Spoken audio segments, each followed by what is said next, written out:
అందరికీ నమస్తే. బొగ్గు గనుల వేలం విషయంలో తెలంగాణను మోసం చేస్తున్నది ఎవరు?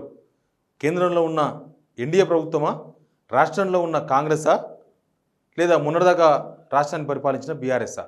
ఈ విషయం మీద కొంత స్పష్టత రావాల్సి ఉంది. నిజానికి 2015లో బీజేపీ ప్రభుత్వం తీసుకొచ్చిన చట్టం mines and minerals development regulation. ఈ యాక్ట్ ముందు వేరు, తర్వాత వేరు. అంతకుముందు నామినేషన్ పద్ధతి ద్వారా మన రాష్ట్రంలో ఉన్న బొగ్గు గనుల పైన సింగరేణికి పూర్తి హక్కులు ఉండేది. కానీ ఆ 2015లో యాక్ట్ ఎప్పుడైతే తెచ్చిరో అప్పటి నుంచి దేశవ్యాప్తంగా ఈ మైనింగ్ సంబంధించిన మొత్తం కూడా వేలంలోకి వెళ్ళిపోయినాయి. మొత్తం కూడా వేలం వేసి వేలంలో పాడుకొని తీసుకోవాల్సిన పరిస్థితులు వచ్చినాయి. అయితే దీనిపైన ప్రస్తుతం 39 గనుల్లో సింగరేణి బొగ్గును ఇప్పుడు తవ్వుతోంది. ప్రస్తుతం 40,000 మంది కార్మికులు సింగరేణిలో పనిచేస్తూ ఉన్నారు. ముందు సింగరేణికి బొగ్గు గనులు కనుక రాకపోతే, కేటాయింపులు లేకపోతే సింగరేణి భవిష్యత్తు ప్రమాదంలో పడే అవకాశం కనిపిస్తుంది. ఇంకొక 15 ఏళ్ళ తర్వాత ఇప్పుడున్న ఈ బొగ్గు 39 గనుల్లో ఎక్కడైతే బొగ్గు తవ్వుతున్నారో అదంతా తగ్గిపోతుంది. లాస్ట్కి 8 బొగ్గు గనుల్లో పనిచేయాల్సిన సిచ్యువేషన్ వస్తుంది, కుచించుకోపోతుంది సింగరేణి. అయితే ఇప్పుడు జరుగుతున్నది ఏంది? అసలు తెలంగాణలో బొగ్గు గనులను వేలం వేయొద్దు, ఇక్కడున్న మైనింగ్స్ ఏమున్నా కూడా సింగరేణికి నామినేషన్ పద్ధతి ద్వారా ఇవ్వాలి. తెలంగాణ కొంగు బంగారం కాబట్టి తెలంగాణ ఉన్న బొగ్గు గనులు సింగరేణికి ఇవ్వాలనేది 10 సంవత్సరాల నుంచి డిమాండ్, 10 సంవత్సరాల నుంచి చేస్తున్న డిమాండ్. కానీ ఒక్కసారిగా ఉన్న ఫలంగా తెలంగాణలో బొగ్గు గనులు వేలం వేయొద్దని డిమాండ్ చేస్తున్న వేళ తెలంగాణ గడ్డ పైన హైదరాబాద్లోనే వేలం ప్రక్రియ స్టార్ట్ చేసిండ్రు ఈరోజు. దానికి కేంద్ర మంత్రి కిషన్ రెడ్డి గారు పోయినరు. తర్వాత కాంగ్రెస్ ప్రభుత్వం నుంచి డిప్యూటీ సీఎం బట్టి విక్రమార్క గారు కూడా హాజరైనారు. అయితే ఇందులో కొంత నిజాలు తేలాల్సి ఉంది. నిజానికి 2015లో బీజేపీ తీసుకొచ్చిన చట్టం కాదు ఇది. 2011లో ప్రధానిగా మన్మోహన్ సింగ్ ఉన్నప్పుడే అప్పుడు స్టాండింగ్ కమిటీ సూచన మేరకు అప్పుడు పార్లమెంట్లో ప్రవేశపెట్టినరు ఈ చట్టాన్ని, ఈ బిల్లును. తర్వాత అదే బిల్లును బీజేపీ తీసుకొచ్చి లాస్ట్కి గన్లన్నీ కూడా వేలం వేస్తే తప్ప దేనికైనా ఏ సంస్థకైనా దక్కే అవకాశాలు లేవు.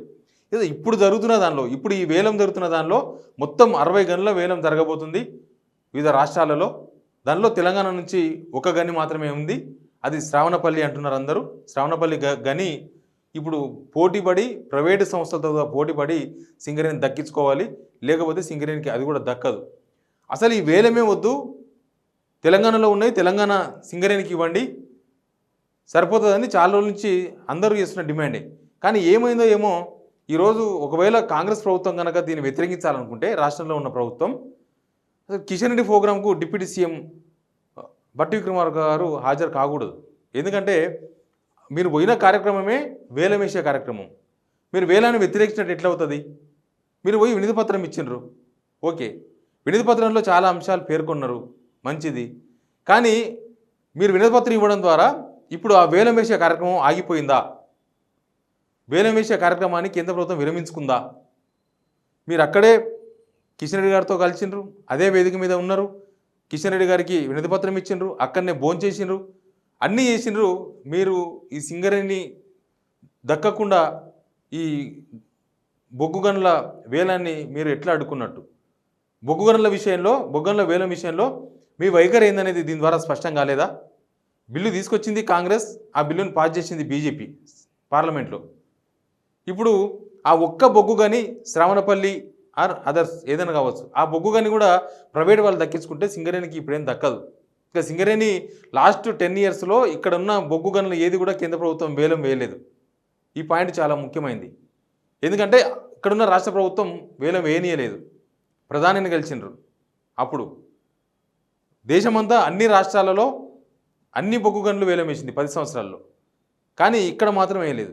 ఇక్కడ 2 ప్రైవేట్ కంపెనీలకు 2 బొగ్గు గనులు ఇక్కడ మాత్రం వేలం వేయలేకపోయింది.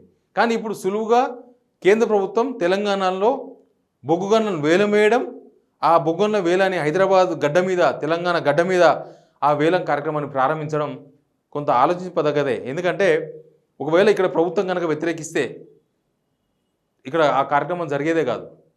ఇప్పుడు వేరే రాష్ట్రాల్లో జరగవచ్చు, కానీ ఇప్పుడు మన సింగరేణికి వచ్చేది ఏంది? మన సింగరేణికి ఎక్కడి నుంచి గన్లు కేటాయింపు ఉంటుంది? నామినేషన్ పద్ధతి ద్వారా కేటాయించమని అడుగుతున్నారు. నామినేషన్ పద్ధతి లేదనే 2015 చట్టం తీసుకొచ్చిన తర్వాత నామినేషన్ పద్ధతే లేదు. ఇప్పుడు మీరు ఒకవేళ ఈ వ్యతిరేకించినట్లయితే దీన్ని వ్యతిరేకించడమే ఒక విధానం అయితే, ప్రభుత్వ విధానం అయితే, వేలం కార్యక్రమాన్ని వ్యతిరేకించడం ఒక విధానం అయితే, ఆ వేలం కార్యక్రమానికి ప్రభుత్వం హాజరు కాకూడదు. హాజరు అయ్యిందంటే మీరు వేలంలో పార్టిసిపేట్ చేస్తున్నట్లే. వేలంలో పార్టిసిపేట్ చేస్తున్నారంటే మీరు వేలాన్ని యాక్సెప్ట్ చేస్తున్నట్లే. దీనిలో ఇంకొక డిఫరెన్స్ ఏం లేదు. ఇప్పుడు నామినేషన్ పద్ధతిలో సింగరేణికి ఇవ్వరు. వాట్ నెక్స్ట్ ఏం జరగబోతుంది? రెండు జాతీయ పార్టీలు కలిసి ఆడుతున్న డ్రామానా ఇది? కాంగ్రెస్ బీజేపీలు కలిసి సింగరేణికి దక్కకుండా, లేకపోతే మన రాష్ట్రంలో ఉన్న బొగ్గు గనులన్నీ ప్రైవేటు పాలు చేయడమో, లేకపోతే దాని వేలం ద్వారా ఎవరు దక్కించుకుంటే వాళ్ళకు చెందింపజేయడం, అదేనా కావాల్సింది? మరి సింగరేణి భవిష్యత్తు ఏంది? సింగరేణికి బొగ్గు ఎక్కడి నుంచి వస్తుంది? బొగ్గు గనులు, సింగరేణి బొగ్గు గనులు వేలంలో పార్టిసిపేట్ చేసి ప్రైవేట్ వాళ్ళతో పోటీపడి తీసుకోవాల్సిందేనా? నామినేషన్ పద్ధతే లేనప్పుడు దీంతో కొంత కన్ఫ్యూజ్ కూడా కనిపిస్తుంది. ఇక సెంట్రల్ గవర్నమెంట్ ఆ స్కీమ్ తీసుకొచ్చినప్పుడు, ఇక నామినేషన్ లేనప్పుడు, నామినేషన్ పద్ధతి ద్వారా ఇచ్చే అవకాశమే లేనప్పుడు మరి నామినేషన్ పద్ధతి ఇవ్వమని ఎందుకు అడుగుతున్నారు? ఒకవేళ ఆ సిస్టమ్ లేనప్పుడు డైరెక్ట్గా ఓపెన్గానే వేలంలో పార్టిసిపేట్ చేసి ప్రైవేట్ వాళ్ళతో పోటీపడి సింగరేణి దక్కించుకునే అవకాశం ఉండొచ్చు. సింగరేణి కూడా ఎక్కడో దగ్గర పోటీపడి ప్రైవేట్ వాళ్ళతో పోటీపడి దక్కించుకోవచ్చు. ఈ విషయం పైన రాష్ట్ర ప్రభుత్వం నుంచి మాట్లాడాల్సిన వాళ్ళు మాట్లాడతలేరు. అసలు ఆ ఏరియాకి సంబంధించిన వాళ్ళు ఎవరు మాట్లాడతలేరు. ఎక్కడైతే సింగరేణి ఏరియా ఉందో, సింగరేణి లిమిట్స్ ఉన్నాయో ఆ కాన్స్టిట్యూన్సీకి సంబంధించిన వాళ్ళు ఎవరు మాట్లాడతలేరు. మొన్నటిదాకా సింగరేణికి అన్యాయం జరిగింది, సింగరేణి ప్రైవేటీకరణ జరిగిపోతుంది, సింగరేణిని అమ్మేస్తున్నారు, సింగరేణి మూతపడేస్తారేమో, ఇట్లాంటి మాట్లాడిన వాళ్ళు బయట ఉండి, కాంగ్రెస్ పార్టీ బయట ఉండి, ఇప్పుడు కాంగ్రెస్ పార్టీకి వచ్చిన తర్వాత వాళ్ళు ఎమ్మెల్యేలుగా గెలిచిన తర్వాత ఎవరు మాట్లాడతలేరు. ఎవరు చెన్నూరు దగ్గర నుంచి స్టార్ట్ చేస్తే, బెల్లంపల్లి నుంచి స్టార్ట్ చేస్తే, పెద్దపల్లి నుంచి స్టార్ట్ చేస్తే, రామగుండం నుంచి స్టార్ట్ చేస్తే, ముఖ్యంగా మైనింగ్ అంతా కూడా సింగరేణి అంతా విస్తరించున్నది అదే కదా కాన్స్టిట్యున్సీ. పెద్దపల్లి పార్లమెంటు పరిధిలోనే మొత్తం సింగరేణికి సంబంధించిన కార్మికులు వాళ్ళందరూ కూడా అక్కడనే ఉంటారు. కానీ ఎందుకో మరి వాళ్ళెవరు మౌనంగా ఉన్నారు, అసలు ఎవరు మాట్లాడతలేరు ఈ విషయంలో. అంటే ప్రభుత్వ విధానాన్ని వాళ్ళంతా యాక్సెప్ట్ చేస్తున్నట్లా, వేలం వేయడాన్ని యాక్సెప్ట్ చేస్తున్నారా? సింగరేణి కూడా వేలంలో పార్టిసిపేట్ చేయాలని భావిస్తున్నారా వాళ్ళు? లేకపోతే ఇన్ని రోజులు మాట్లాడిన వాళ్ళు ఒక్కసారిగా గొంతెందుకు మూగపోయింది? ఎందుకు ఈ విషయం పైన మాట్లాడతలేరు? బీజేపీకి 8 మంది మంత్రులు ఎంపీలు ఉన్నారు, ఇక్కడ కాంగ్రెస్కు 8 మంది ఎంపీలు ఉన్నారు. ఆ ఎంపీలు ఎవరు మాట్లాడతలేరు. కాంగ్రెస్ ఎంపీలు మాట్లాడతలేరు, బీజేపీ ఎంపీలు ఎట్లాగూ మాట్లాడరు. What next? సింగరేణికి బొగ్గు గనులు ఎక్కడి నుంచి వస్తాయి? సింగరేణి భవిష్యత్తు ఏంటి? తెలంగాణలో సింగరేణి సిచ్యువేషన్ దిగజారిపోతుందా? ఇప్పుడున్న 39 బొగ్గు గనుల్లో వాళ్ళు పని చేసే కొద్దీ తగ్గిపోతూ ఉంటాయి. కొత్తవి రాకపోతే పాత తగ్గిపోతూ ఉంటే సింగరేణి పరిస్థితి ఏంది? సింగరేణిలో పనిచేస్తున్న ఉద్యోగుల పరిస్థితి ఏంది? సింగరేణిలో ఒకప్పుడు ఇంకా చాలామంది ఉద్యోగులు ఉండేవాళ్ళు, ఇప్పుడు 40,000 మందికి వచ్చింది. ఇంకా రాను సింగరేణిలో ఉద్యోగులను తగ్గించాలనే ప్లాన్ ఏమైనా ఉందా? ఈ విషయంలో మాత్రం రాష్ట్ర ప్రభుత్వం ప్రజలకు సమాధానం చెప్పాల్సిన అవసరం ఉంది. మొన్నటిదాకా గొంతు చించుకొని మాట్లాడిన నేతలు ఇప్పుడు ఎందుకు మౌనంగా ఉన్నారో కూడా తేలాల్సిన అవసరం ఉంది. సింగరేణికి బొగ్గు గనులు వేలంలో పార్టిసిపేట్ చేయకుండా వచ్చే అవకాశం ఉందా? ఉంటే ఎక్కడుంది, ఎట్లిస్తారు అనేది బీజేపీ ఎంపీలు కూడా సమాధానం చెప్పాల్సిన అవసరం అయితే కనిపిస్తుంది. సింగరేణి భవిష్యత్తు ప్రశ్నార్థకం కాకుండా అందరూ కలిసి ఈ విషయంలో నిర్ణయం తీసుకోవాల్సిన అవసరం అయితే కనిపిస్తుంది. Please subscribe signal TV.